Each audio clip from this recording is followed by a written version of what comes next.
everyone, and welcome to our second Figure It Out with Finder masterclass. Today we're going to be chatting about all things investing. I'm Sarah Megginson and I'm Finder's Senior Editor for Money, and I'll be your host for the next hour. Today's Finder experts will be answering all of your questions about how to dip your toe into investing and what are the different options available to you and how you can work with the money you've got and ideally turn it into more money. So today joining me live, we've got Graham Cooke, who will be talking through property. Graham is a personal finance expert and a property expert at Finder, as well as our head of consumer research. So he's a bit of a familiar face on Brecky TV. Welcome, Graham. Morning. Afternoon, rather. We also have James Edwards, who's going to be covering up on crypto. So James is Finder's resident crypto expert, and his expertise has seen him called on to report at industry events like TechCrunch Disrupt, CoinDesk Consensus, and IBM Think. Thank you for joining us, James. G'day. And we also have Kylie Purcell joining us. She's going to be covering shares and ETFs as our senior editor of investments. Kylie is our in-house share trading expert. She's also appeared on a number of industry panels as well as hosting the investing side of Finder's YouTube channel.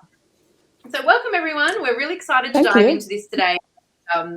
Talk about all these different types of investing. There are so many ways you can do this right and so many ways that you can make mistakes. So we're excited to dig into all of these different topics. A bit of housekeeping before we get started. Today's session will run for about an hour and we will chat live with the panel to share their expert knowledge. And at the end, you'll have an opportunity to ask questions and get a few questions answered then. Your cameras and microphones will be off for the whole session. So if you do want to share something with the panel, you can drop it into the Q&A. And we'll try to get to as many questions as possible in the time that we have. But I just wanted to remind everyone that investing can be a really complex topic. So just be sure to remember that this is general advice only. It's not personal advice. So you need to make sure you do your own research and consider your own situation before you make any financial or investing decisions. So now that we have all of that boring stuff out of the way, we want to do a little bit of a pulse check. So a poll should be popping up for you now. To tell us how confident you are at the moment when it comes to investing. So how you feel about investing overall, do you feel a good grip of these different types of investment? Are you a complete novice, a beginner? So where do you stand on that scale? Don't be shy, feel free to add. So we might give you a little bit more time. Great. So we've had a few different answers there.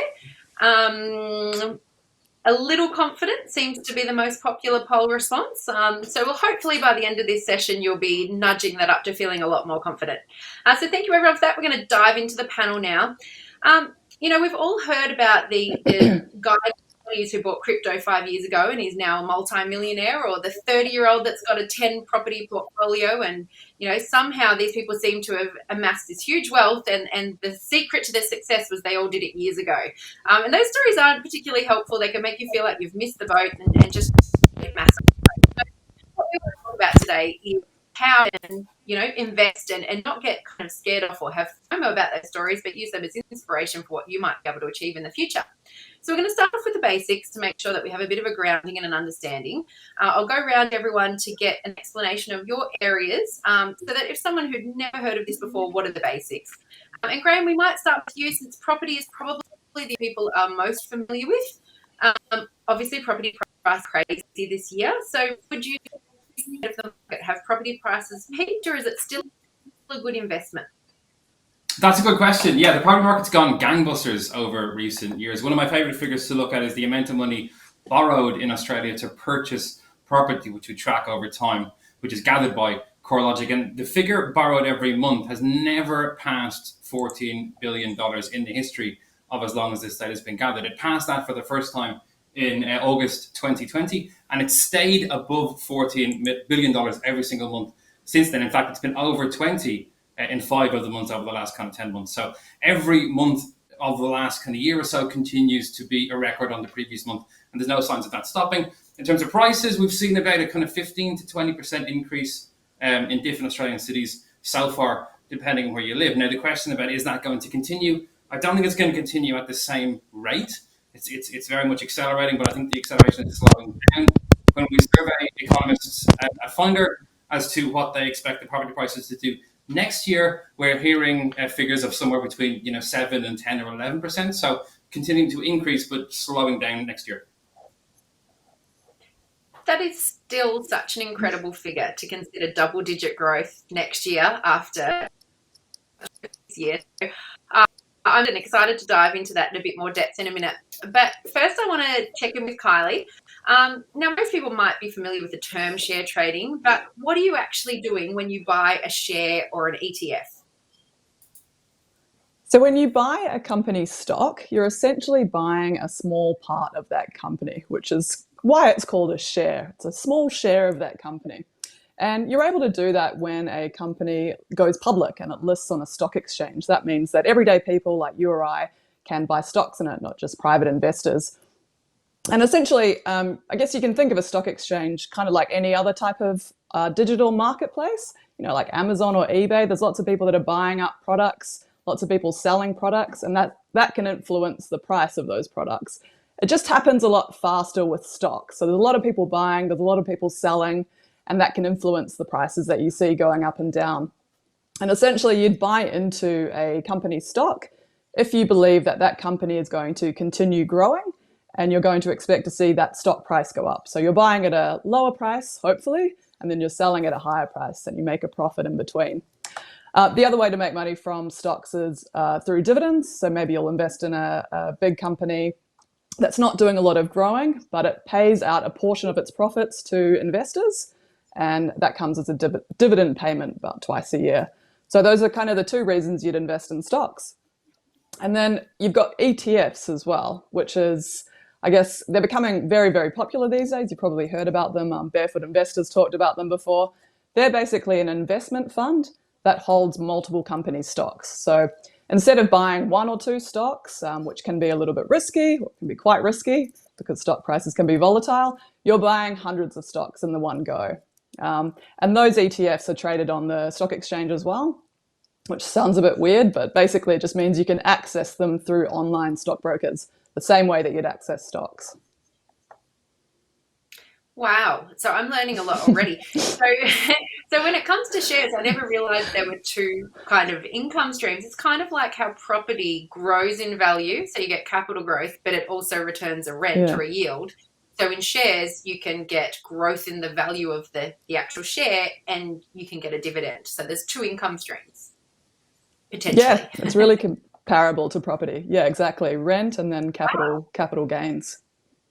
Okay, perfect. And so now moving on to James, into the deep, dark unknown of the world of crypto. Let's keep it simple and answer the question that everyone has, which is, what the heck is cryptocurrency?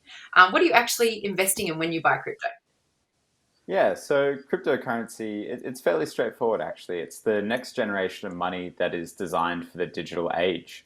So that they're digital currencies, they can be sent over the internet and they can be used with all sorts of software and applications, from things like online banking and high finance, right through to stuff like gaming and digital art. And so if you were to invent the internet today from scratch, you would include cryptocurrencies. And the reason for that is because they can be programmed. It makes them smart money, programmable money. They can be told what to do, they can be automated, and they can do all sorts of things that cash simply cannot. Simply put, cash was not designed for the digital world, while cryptocurrencies are. And the reason that there's so many different types of cryptocurrencies now, there's well over 10,000, probably over 20,000, is that they all have different use cases. So again, when you think about the internet having lots of different websites for different things, the same goes for cryptocurrencies. There's lots of different cryptocurrencies, each with different use cases. And Bitcoin is just one of those thousands and thousands of cryptocurrencies. And it looks like some of your favorite websites will actually have a cryptocurrency attached to them in the future. And Wow. As far as if you want me to continue, I'll just, what you get when you buy cryptocurrency is another big cryptocurrency is called Ethereum. So Bitcoin is the number one cryptocurrency out there, and Ethereum is the number two. It's the second largest in the world. And it's really different. It uses the same technology that secures Bitcoin, which is called a blockchain, and it uses cryptography. And cryptography is the stuff that keeps all of this safe. It's what the CIA and NSA use to hide all of their secrets. And Ethereum is essentially an operating system. If you think of Mac and Windows, those are two different systems, right? And depending on which laptop you buy, it affects what applications you can run on your computer. But instead of running on just one computer, Ethereum runs on a network of computers across the internet. And it does that so that things are decentralized and safer. And what Ethereum does is it allows the creation of really, really highly secure software. Software that's secured by cryptography and blockchain, the same as Bitcoin. And by doing this, people are able to create all sorts of applications that they never actually could before.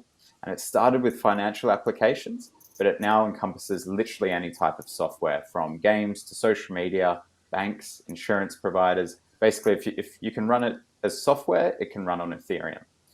But it's going to be a lot more secure than if you were running it on the regular internet. You can't hack Ethereum the same way that you can hack things running on the regular internet. So when you're investing in Ethereum, it's really like investing in the next generation of the internet. And there's a name for this. It's called Web 3.0, and it will be powered by blockchain technology and cryptocurrency. Whew, that was a lot. That was a lot to take in. And I feel like what you've explained there is that none of us can really afford to miss the boat with crypto. It's going to be here forever. So anyone that's thinking, oh, I've missed the boat, Bitcoin has already peaked and it's too late for me to get in on crypto, we are still at the very, very beginning of what's ahead for crypto in our lives. Yeah, Internet 3.0. Oh, that's really exciting. Okay, so now we've got a little bit of a foundation on each of these areas. Now I want to address two of the words that come up a lot with investing, or that absolutely should be something that you consider when you're thinking about investing, and that is risk and reward. So we've all heard these stories of people that make unicorn investments and make huge amounts of money. They pay off big. But for every one of those, we've also probably heard a horror story of someone who's lost a huge amount of money in a different investment. So James, I'm going to start with you with this one. Can you give us an example of a best case crypto investment scenario?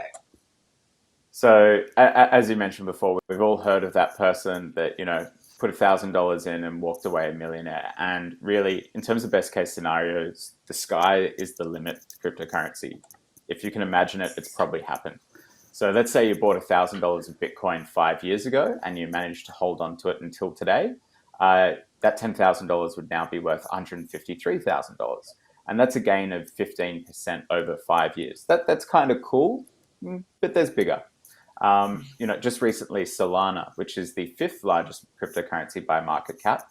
If you bought it just 1 year ago, one coin would have cost you $2.80. And that one coin would now be worth $331. So that's 11,000% in just 1 year.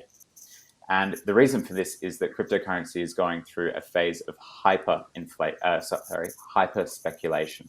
So money is rapidly flowing in, but it's also flowing out of projects. So while you can make a lot of money in a short period of time, you can also lose a lot of money in a short period of time. We don't hear about those stories as much. The headlines are usually the big wins, not the big losses. Okay, great. So I guess the example of a worst case scenario then would be to bet big on a crypto that has that downward trajectory rather than a big growth spurt. Yeah. And in case of worst case scenario, it's really quite easy for a lot of projects to go to zero. A lot tend to trend towards zero over time. Projects get abandoned. The creators get their money and they cash out. Sometimes they just actually take the money and run very brazenly. Sometimes, because this is new technology, the software will actually fail and people's funds are then at stake. But one sort of important thing to know about cryptocurrency is playing it safe is actually incredibly rewarding. You don't need to go chasing these really high risk, high return coins that you can lose all your money on. Bitcoin, which is the blue chip, the gold standard of cryptocurrency, is up 225% this year alone. So that you're buying the most simple, boring thing in crypto and you're up 225%. If you bought Ethereum, the second largest cryptocurrency by market cap, it is up 835% this year. So if you just stick to the tried and tested, because these coins and protocols have been tested, markets accepted them, you're still going to, be a lot safer than if you were chasing the sort of high risk sort of stuff. Yeah, well, I think the important thing that you've kind of explained there is that investing in crypto doesn't need to be volatile or risky, that there are ways to do it in quite a safe and measured way. So, I think that's a really good place to start. Kylie, I might jump over to you as someone who's very familiar with this space. What is a best case investment scenario when it comes to shares or ETFs? Excuse me. Yeah, thank you. It's quite similar to cryptocurrency in that the best case scenario is kind of limitless. A stock price could continue going up indefinitely, kind of thing. But a real case scenario would be something like Afterpay, which I'm sure a lot of you are familiar with. You buy into a startup in the early stage, and then the stock price jumps by a lot while you're still holding it. So, for example, when Afterpay first listed in 2016, its shares cost around $1, or they were $1, I believe. Today, if you've checked out the Afterpay share price recently, they're sitting at around $115. And that's just over about 5 years. So shares have jumped, upwards of 11,000%. So if you'd invested $1,000 into them, you'd have a lot of money today, over 100,000. So that's a best case sort of scenario. You buy in at a speculative type technology stock or a penny stock. You're not too sure about it, or hopefully you've done your research and you think that it's got good upward trajectory and that it's going to grow and become a really great product. But you're taking a risk, essentially. That's that kind of risk-reward scenario. With an ETF, it's a little bit different because it's an investment fund holding multiple company stocks. You wouldn't expect to see that same kind of volatility. So you wouldn't expect to see the ETF price jump up by, hundreds of thousands in a year in terms of percentage or even a few years. On average, an ETF, a typical ETF, because there's all sorts of ETFs now that do all sorts of crazy things, but the standard ETF is to track the broader stock market. So like the S&P 500 is the 500 biggest stocks in the US, or you'd hear the ASX 200, it's the Australian version, the biggest 200 companies in Australia. Typically, the stock market will go up around 7 to 10% year on year over many years. So that's the kind of average you'd expect from an ETF. You would get some years where an ETF would jump, really quickly, like over the last 12 months. Stock market ETFs would have jumped really quickly after rebounding from the market crash last year. But in general, they will kind of steadily rise. There's more of a steady flow. Should I go into worst case? Yes, I was just going to say, you touched on market crash there. So what does that mean? Yeah. And what did it mean to returns for people? Yeah, so the worst case scenario, well, for an individual stock, you could lose your entire investment is the worst case scenario. So we're talking about a company that's going bankrupt, a company that dissolves. And, the one that, some people might have heard about would be Virgin Australia.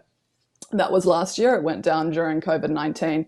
So anybody that had bought shares in Virgin Australia would have lost their entire investment. Shareholders are usually the last to get paid out, and they most of the time won't get paid out. So you risk losing your entire investment. With an ETF, you wouldn't expect to lose your entire investment because you're invested in so many companies. That's why it's a lot safer, tends to be a lot safer. You're investing in many companies at once. So even if, several companies go under, you wouldn't expect to lose your entire investment because it would be held up by the other companies that are hopefully outperforming the market or at least not going under. But that being said, if there is a stock market crash, like last year, we saw the markets crash by about 30% in a year, then you'd see ETFs significantly drop as well. But overall, it seems like ETFs are a little bit of a lower risk way. If you were wanting to step into shares in a bit of a lower risk way, that could be a good place to start. Yeah, absolutely. An ETF is a great place to start. I'd just be careful though if you are looking at investing into an ETF. Just make sure it's an index fund ETF that tracks a market, or it's a diversified ETF. Because these days you can get all kinds of kind of crazy ETFs. You've got like meme stock ETFs now, or ETFs that hold 10 stocks. Or they track like the gold price or the oil price. There's all sorts of crazy things. So just make sure you're tracking a market index that you're comfortable with. Okay, great. And for anyone who is scribbling down notes right now, like I have been just writing on my notepad here, ETF, index fund, just a reminder that we're going to send you some info at the end of this with kind of some guides that break down this so you can get a bit more of a deep dive into these different things because, I think you've just really explained shares and ETFs in a way to me that I never understood before, and I definitely want to explore it. So we'll share more info at that in an email at the end. Now we're going to jump over to you, Graham, and talk about property. I mean, it's kind of something that... Sorry. It's all we've been talking about for like a year.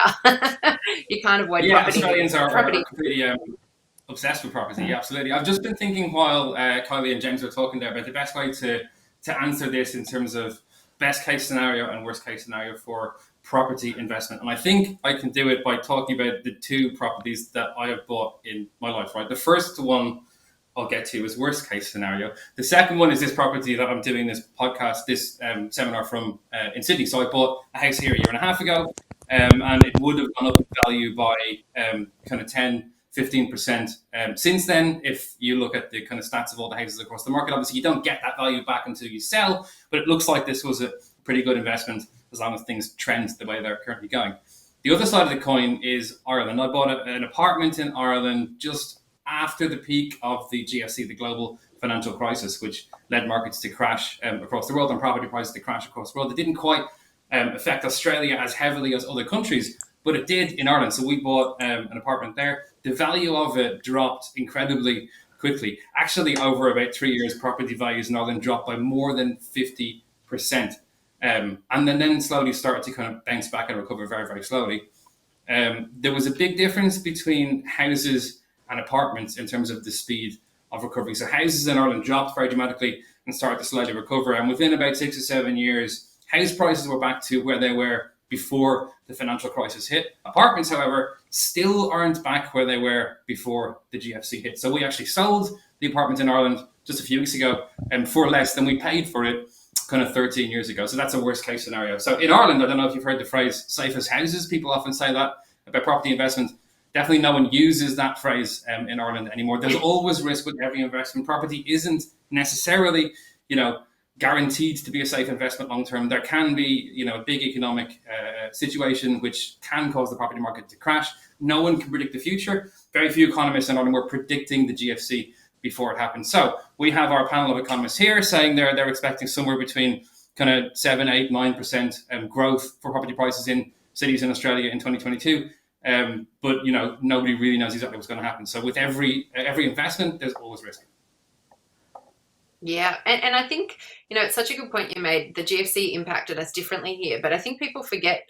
Sydney property prices didn't grow for about 8 years. After the GFC, we were in such a slump. And the last 5 or 6 years, we've had massive growth spurts, but Sydney prices were very low for a very long time. And that could happen again. We just don't know. We're certainly not going to have 20% growth year on year on year on year. That kind of growth is just unsustainable.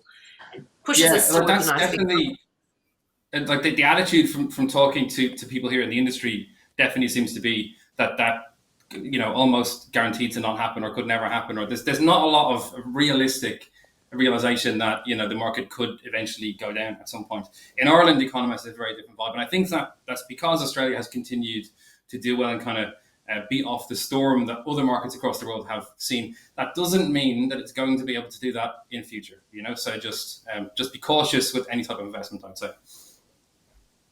Which is just such a perfect segue into our next section, which is to discuss some of the factors that influence success and failure when it comes to investing. So, we talked about some of these best and worst case scenarios, but now we want to talk about some of the things that actually influence those outcomes. So Kylie, I'm going to jump over to you because I want to talk about shares to begin with. I think that's where we hear a lot of volatility around big share market crashes. You talked about last year being a 30% stock market dive. What are some of the factors that caused that? Yeah, so when you're seeing a big stock market crash or a big correction of some kind, it's usually something that's impacting the entire economy, if not the entire global economy. And that could be, a global event like the pandemic last year. It could be a recession. Inflation rates could be going up or down. The central bank cash rates could be moving. It could just be it could be a major catastrophe like war. The other option is that it's simply just the regular cycle of the market. So, when you get a really big bull run for a long time, you expect that the market will need to correct. And so that's similar to property. You expect to see prices going up, but it can't sustain that for, forever. Basically, it needs to kind of correct at some point. The correction with stock prices can be a little bit more dramatic. You can see a big crash, and that just means, prices across the board drop. But that's also not something that can last forever. Prices will eventually go back up again. But those are the kind of broader stock market crash scenarios. Then you've kind of got the individual companies as well, where you see volatility. And, the kind of events that can impact stock prices in individual companies would be something like earnings reports, if profit numbers are going up or down. If profit isn't as high as everyone was expecting, you'd expect to see stock price fall. If there's some kind of an industry scandal, you'd see stock prices across the industry fall, like the Banking Royal Commission, for example, where we saw our banks and other financial companies, we saw prices drop really significantly for a while there. So yeah, those are a few things to take into account. A lot of it is sentiment driven, especially when it comes down to those individual sectors or individual companies. With the Banking Royal Commission, a lot of people were unhappy with the banks. It was a bad look. People didn't want to be invested in them as much as they were. So there's so many things. So there's a lot to take into account. Yeah. Yeah. And so let's move over to property, Graham. What the last 18 months have been the most ridiculous roller coaster ride in the property market. And it's not very typical for the market to move that crazy. What are some of the contributing factors behind, the volatility in property prices? Yeah, that's a good one too. Ask a half dozen economists, and I have done. You'll get a half dozen different answers on this question. But I think it's mainly been driven by two things. One is the rock bottom interest rate that we have at the moment. The cash rate, which is set by the central bank and determines the cost of your mortgage, is as low as it's ever been, which means mortgages are very affordable and very accessible to a lot of people. So people are, using the savings they built up, taking advantage of that cheap credit, and then purchasing homes. Now here, if you're in this situation and you're, looking at jumping on the property ladder, you need to be cautious that you're going to be able to pay the cost of the loan back in future, not just at the current interest rate, but if the interest rate increases. So the RBI are saying they may increase the cash rate up to kind of 2%, which is 4 times or more higher cost for homeowners than it is at the moment. So anyone who's looking to get on the housing ladder, you need to make sure that you can afford to pay more than you will have to pay with this current low interest rate. The second thing fueling it is fear of missing out. It's FOMO. It's people looking at the two price property dips that we had in 2019 and 2020, who were maybe looking to get involved in the property market, then didn't because they were a bit fearful, and then saw property prices go back up. That fear lifted when the COVID restrictions finished, and we saw property prices just go gangbusters and go crazy up and to the right. So I think it's those two things mainly driving it, and that's probably why it's starting to slow down, because the number of people who have that fear have managed to get on the market, and there's a bit more realism coming into the housing market, which is what we're seeing the kind of growth become a bit more realistic going through to 2022. Very interesting. And so now, James, we're going to touch on crypto, which, has a lot of volatility built into it. Reading the news any day, and it could be a massive surge or a massive slump. You never know what you're going to get. So what are some of the things that contribute to that volatility? Yeah, I think built in is a great way of explaining it. There's not necessarily any identifiable cause sometimes. Some days you can just wake up and the whole market is down 20% because we're still in this like really hyper volatile, hyper speculative sort of phase. There's a lot of sentiment behind crypto investing at the moment. And so it's really not uncommon to see, your favorite cryptocurrency drop by 50% in a week. And so previously we had this thing called the crypto winter, and for 2 years prices crashed and they just stayed down. Bitcoin reached $20,000 and it went as low as $400. Sorry, $4,000. Ethereum lost 90% of its value.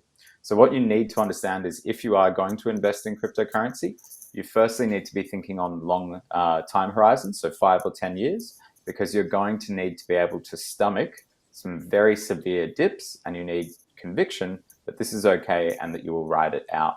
But as for what actually causes those dips, sometimes there's macroeconomic factors that creeps into cryptocurrency, but really cryptocurrency just sort of keeps its own beat. It walks its own path, and it can be anything. And at the moment, it's still not all that clear what these sorts of things are. And then you see sort of contagion. If Bitcoin crashes by a large amount, the rest of the market will follow, and they'll tend to follow by an even larger amount because people tend to go back into Bitcoin or to fiat currency as a safe haven.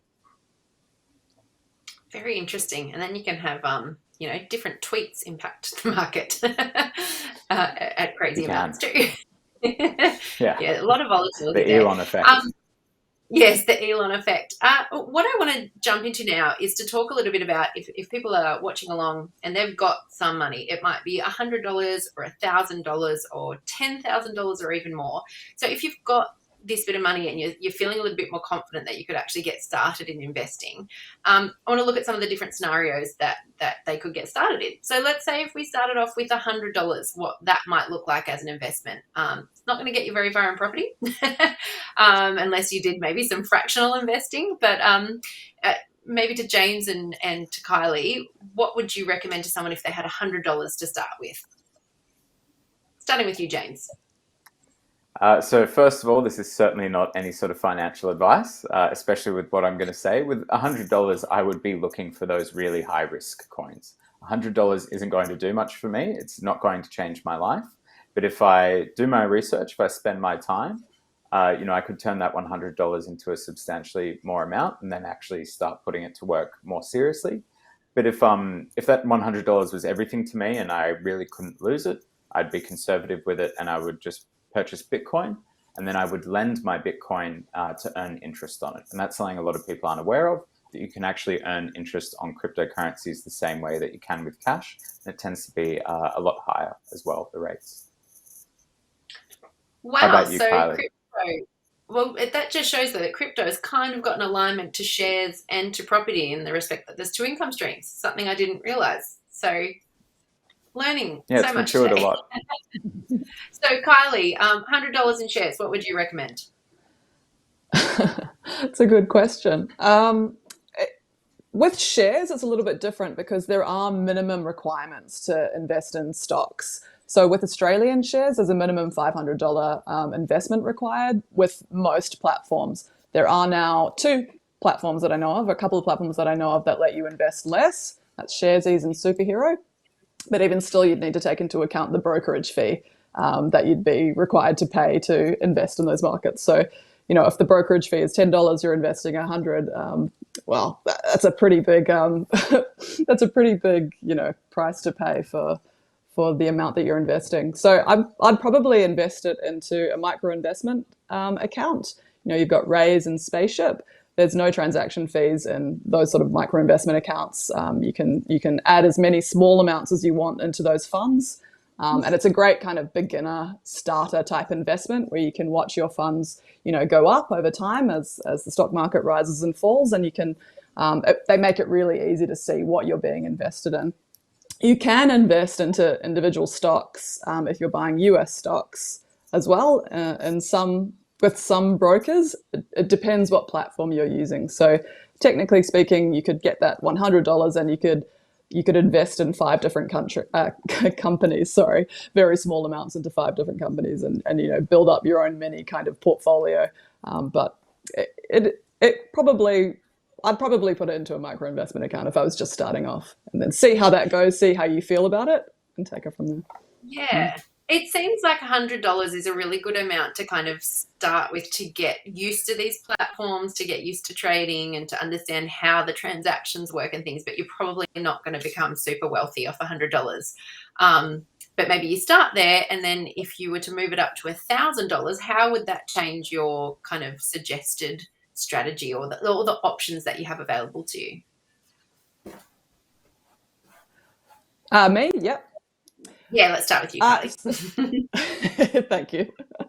Yeah, so if it was $1,000, I'd probably put it into an ETF. With an ETF, it's the same as stocks. Typically you'd need to invest at least $500 into an ETF with most brokerage accounts. So I think $1,000 is a great place to start investing into an ETF and watching how it goes. You could, if you could afford to lose that money, and you wanted to be a bit YOLO, you could drop it into like Tesla and see how it goes. But you'd have to be very comfortable knowing that you could potentially lose a lot of that $1,000, or it could go at least backwards for some time.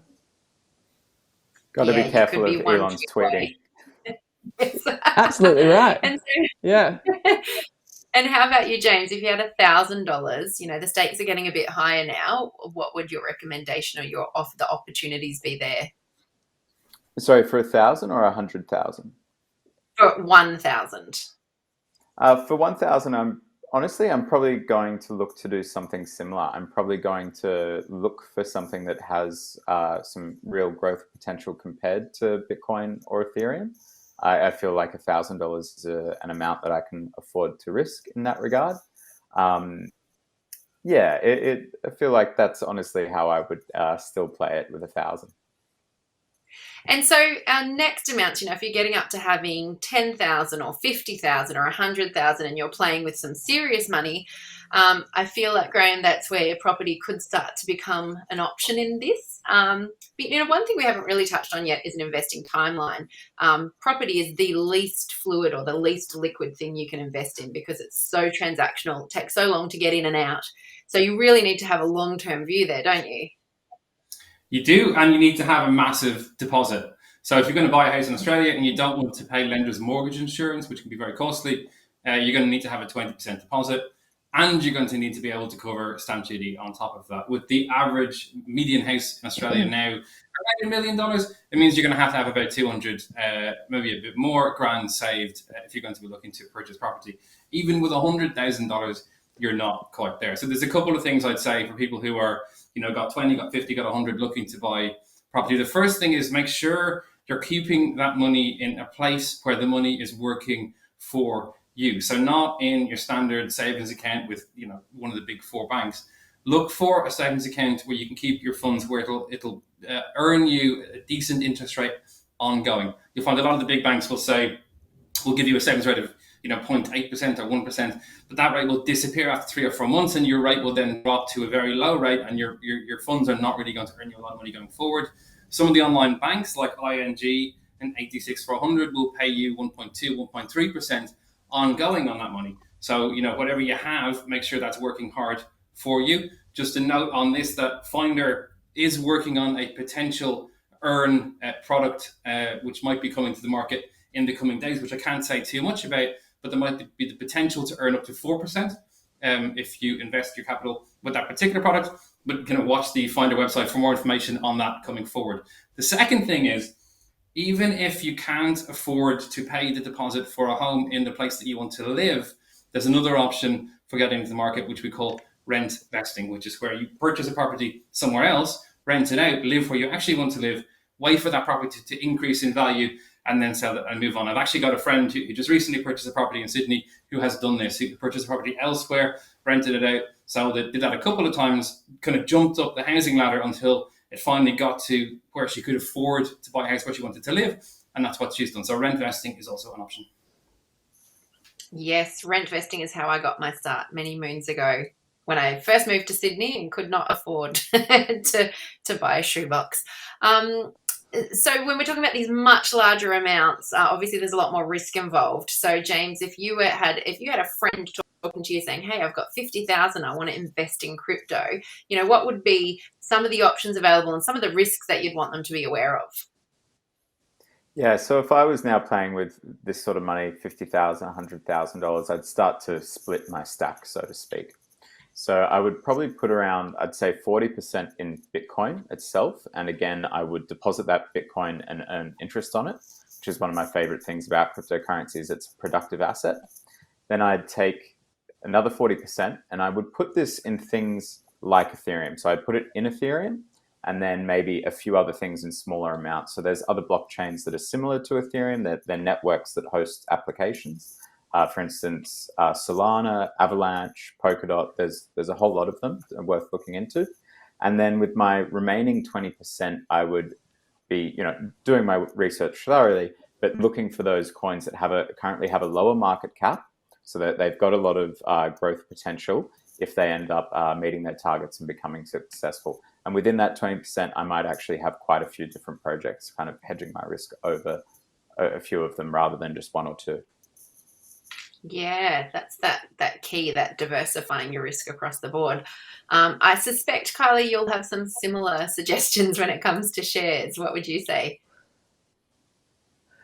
Yeah, well, if it was something like 100,000, I'd split it across different asset classes, I think. So I'd probably, property investing is such a good space to be in Australia. There are so many benefits to it. I'd probably put 50% out for a deposit for an investment property, and then I'd split the other portion into cryptocurrencies, 25%. I'm a believer, James. You've convinced me. And then I'd probably split 25% into dividend stocks. Just good to build up that dividend stock portfolio for your passive income later in life. So I definitely wouldn't put it all in shares. Yeah, amazing. I'd definitely split it out. Yeah. Yeah, great. Look, we're going to do another pulse check in a moment, but first I just wanted to remind everyone that this is general advice only. So we're not giving anyone anything specific here to go out and do, but these are just, I guess, scenarios that you have available and different ways that you could look at taking the money you've got and making it work harder for you. I want to jump in and do another little pulse check now. I know that I certainly, over the course of the last 45 minutes, have learned a lot. I want to know what everyone else has to say or how you have felt about it so far. Do you feel like you're a little bit more confident? We're going to pop a poll up to see. Do you feel like you're a little bit more confident? Is the idea of investing in shares or crypto or ETFs seeming a little bit less scary to you now? Or are you still just as confused as you were at the beginning? I really hope that would help to move the needle. I also hope not. Yes, I hope that you're feeling, a little bit more kind of informed, and some of the options that are available to you now. Starting to see a few of the responses come through that property is seeming a little bit less scary, and going back and forth a little bit between share trading and crypto. So. We've got a few Q&As to get through now, so hopefully we'll be able to help clear up some misconceptions or get some questions answered as well. We've had a ton of questions come through, actually. So one of the first ones I'm going to jump into is for you, Graham. It's about property. So what is a way into the property market right now if you've got a reasonable salary and you're saving for a deposit, but Sydney property seems pretty much out of reach? What should you do? The specific question is, should you be looking out at a more regional property, buy something off the plan and hope that it goes up in value and, before you settle it, or just forget about property altogether and move over to shares and ETFs? I'd say, well, maybe siphon a little bit off and kind of invest that in shares and ETFs because there's, higher risk but potentially higher reward there. But if you're looking to get into the property market, I would say, start looking at places that are maybe outside the centre of cities, more regional properties. Start looking at properties potentially in other states, so there can be quite good value outside of New South Wales, for example, in Victoria or in Queensland. So look for something that you can afford with your particular deposit. Coastal areas are somewhere that's quite good to look now, where we're seeing property prices kind of increase and pretty consistently, but they're more affordable investments than in cities. But I will say a caveat here, which is be cautious with apartments. because there's been a lot of kind of negative news about apartment blocks in terms of having building issues in Australia recently. There's an oversupply in some cities of apartment units. And when we asked our economists in the RBA survey I mentioned earlier for the forecast for apartments rather than houses, the growth forecasts were about half of what they were. So they're expecting less growth there. So I'd be slightly cautious of going for a kind of seemingly good value investment in an apartment outside of where you want to live. But if you're looking at housing investment, yeah, regional or potentially other states, probably be a good way to get on the housing ladder. Yeah, absolutely. And property is my background. I've been a property journalist for 15 years. My biggest regret is that I didn't buy more 15 years ago. The best time to buy property is always in the past. But, I think it's an area where people make really big decisions without getting advice. And it's like the biggest, most expensive decision you're ever going to make. So I think there are so many different ways to get educated and get advice. You can see financial planners, you can see property advisors, whatever. Especially if you're considering big amounts of money, I would get some personal advice that could really suit what your long-term goals are here. Because there are, as we've outlined today, there are just so many different options, and you don't want to get it too wrong. Another question has come through about crypto. I'm going to go over to you, James, for this one. Which is the best cryptocurrency to invest in if you have a long-term view? Okay, yeah. So long term, that's a good way of qualifying this. So first of all, cryptocurrency has only been around for about 12 years. So it's impossible really to talk about what the best for long term is. But obviously there's been the emergence of blue chip cryptocurrencies. And again, I'm going to talk about Bitcoin and Ethereum. You've got to forgive me, but these two really are the powerhouses of the current crypto economy. So Bitcoin is really fantastic to hold on to in the long term, because instead of being inflationary the way that dollars are, your dollar loses purchasing power every year due to inflation. Bitcoin, the rate of supply actually decreases every 4 years, and it's an event called the halving. So right now, I believe every 10 minutes, 6.25 new Bitcoin are created. But in about 2 years from now, that's going to drop to about 3 new Bitcoin. And this is going to happen on and on and on until about the year 2145, if we're all still around then and Bitcoin's still kicking. So Bitcoin actually has built into itself this really fantastic mechanism that rewards long-term holding. And Ethereum similarly has a sort of deflationary sort of model built in, and that is burning. So every periodically, Ethereum coins are actually destroyed, and there's a whole bunch of reasons for that to do with how the network operates. So again, it creates a sort of deflationary pressure on these things, and that's what you really want if you're looking for something that you're holding for the long term, and it certainly makes holding through those really devastating dips a bit easier. That's some very good advice. We've had a question about what is the best, and I really like this because it addresses time frames. What is the best investment as we look ahead to 2022? What is the best type of investment when you're looking at either short, medium, or long-term time frames? And I guess it's hard to quantify exactly what short, medium, and long-term is. So I'll suggest that short-term means you're going to turn it around within a matter of months. Medium is like a 2 to 5 year time frame, and long-term is 10 years plus. So who would like to answer? Maybe start with you, Kylie. Yeah, sure. Yeah, so this really comes down to risk, how much risk each investment holds over various timeframes. So, for example, if you're investing in the stock market, if you'd invested just before the GFC into an index fund ETF, it would have taken 11 years for your your investment to recover. Basically, that's a really long time frame. So that's a pretty bad case scenario. You won't always see that kind of thing happen. That was a pretty big shock to the system. But you wouldn't think that investing in an ETF is a very good idea in the short term, for example, because you might invest in an ETF and you might need to then cash it in within a few months, and the stock market has plunged and you don't have any money left to cash out, essentially, or you've got half of what you used to have. So for a really short-term investment, definitely cash is king. You wouldn't want to have it invested into stocks. You'd want to look at high interest savings account, like Graham mentioned before. Anything that's kind of beating inflation is a good way to go. In the medium term, if you've got a few years to work with, you could look at investing into an ETF or a fixed income account. Excuse me. It could still be potentially risky though, depending on how long the time frame is. So if it's 5 years, the risk is a lot lower. But if it's 2 years and you need that money, say for a deposit, even 2 years, I'd consider putting most of that into cash. To be honest, some kind of high interest savings account. Sorry, not just dead cash under your bed doing nothing. Have it doing something, but you want to be able to access that quickly, and you don't want it to have gone backwards. For long term, then you can start to get a bit more aggressive. You can start to look at riskier investments, stocks, ETFs, cryptocurrencies, or you can, superannuation is another type of long-term investment. You could be just continuing to add into your superannuation account. It really does.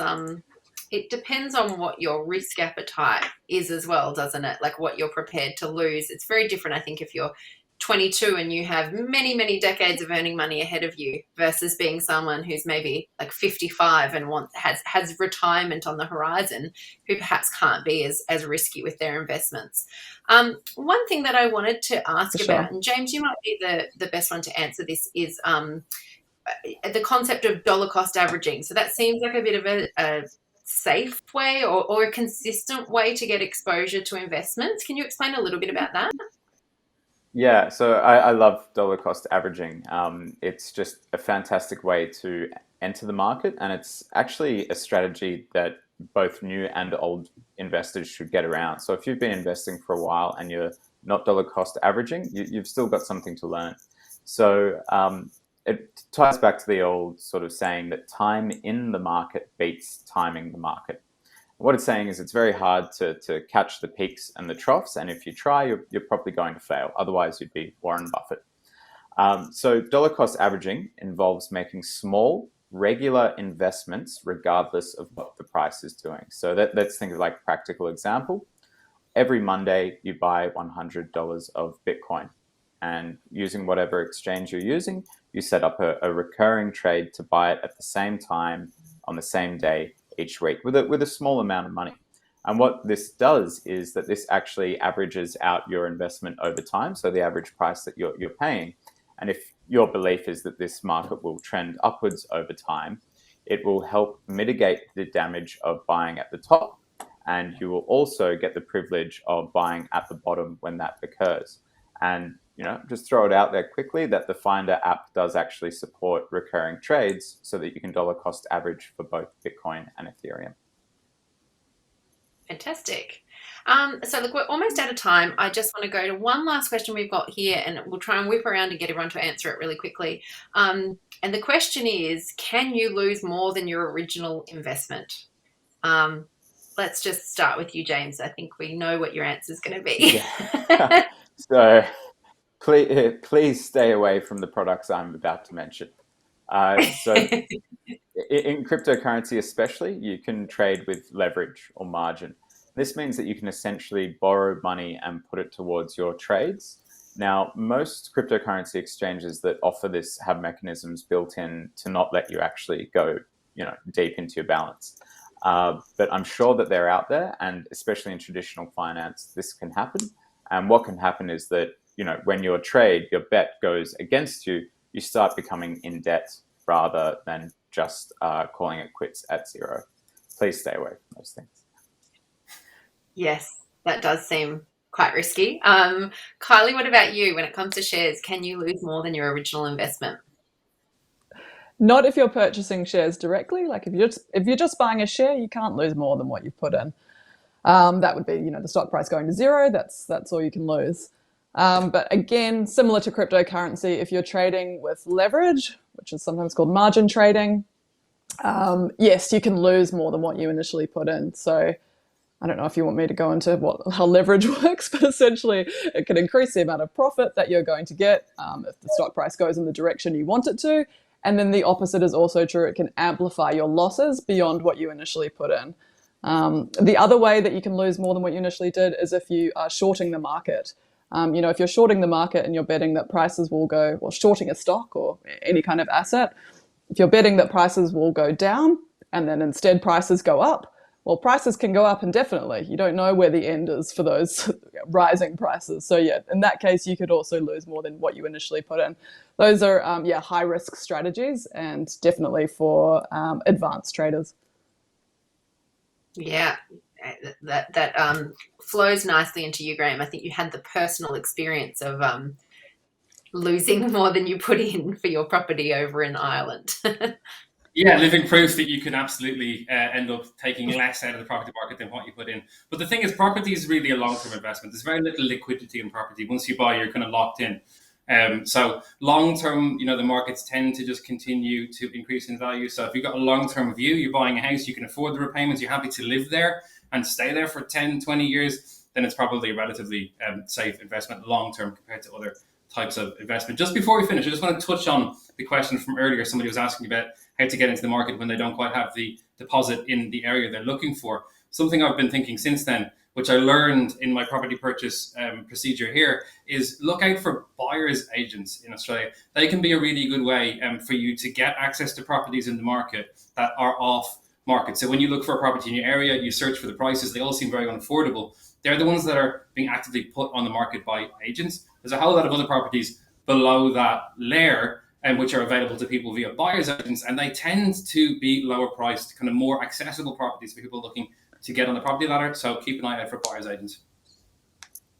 That's a good hot tip. I've interviewed many buyer's agents over my time, and they're very knowledgeable. And one of the reasons why they can help you get those off-market deals is because people that don't want to list on the public market are often motivated. They don't want to have 200 people walking through their home, and so it can be entirely different circumstances. So that's a really good thing to look out for. We are all out of time for today, so we're about to wrap up. We've just got one final poll popping up on your screen now to see how you're feeling about investing after hearing from all of our panelists. And another reminder that we will be sending you an email that's going to list a bunch of different guides on our website that can talk you through some of these concepts in a bit more detail. We really appreciate all of the questions. There's been some really good questions come through. And we're actually seeing in our poll results now that people are feeling more confident, which is we really hope that you've gotten some value out of today. Our team at Finder, I can't speak more highly of you all. You're all such great experts, and you just make this concept of learning about money and investing so accessible. So thank you so much, guys, for joining us. To James, Graham, and Kylie, thank you for today. And if you enjoyed today's session, we are planning to run more of these in 2022. So stay up to date on our Finder page and on our channels, and we'll hopefully see you again soon with another Figure It Out with Finder masterclass. Thank you, everyone, for joining us today. Enjoy the rest of your day. Have a great week. Bye.